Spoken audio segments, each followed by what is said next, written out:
figure next to my car. When I was in high school, I saw something that, to this day, I can't explain. One Wednesday morning, I woke up to go to school. This was the most mundane morning of all time and I was going through the motions of my morning routine. Since I had my first 2 periods off and my siblings had early classes, it was usually just me and my mom in the mornings in the house she slept in because she didn't have work until later.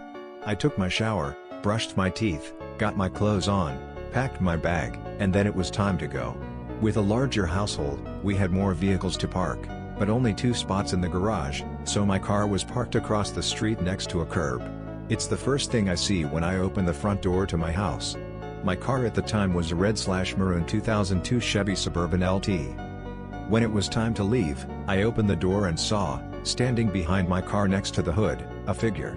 I could only see this figure from the shoulders up. I would describe this figure as a very skinny girl with tan skin and dark hair that covered her face. I imagined her face to look like the Momo thing from a while back, but I couldn't see her face because it was covered by her hair. It was just standing there next to my car and I got a good look at it from my front door, a good 20 feet away.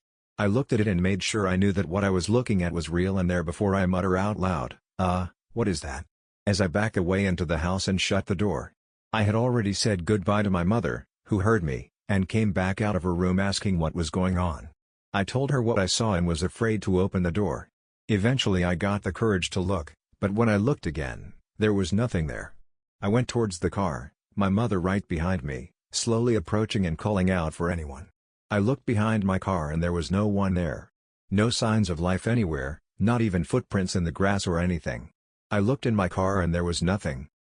I immediately asked my mom to look at the Ring app on her phone to see if there was anything, but since it wasn't working at that moment.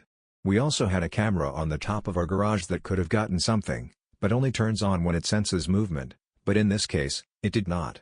We asked our neighbors for their Ring footage, but their angle did not capture where we were trying to see. I was hesitant to leave my mother home alone, but she insisted she would be fine and I was going to be late for an important test if I'd stayed any longer. I assumed I was just going crazy and went to school. To this day, I still have no idea what that figure was, where it came from, or if it was even real.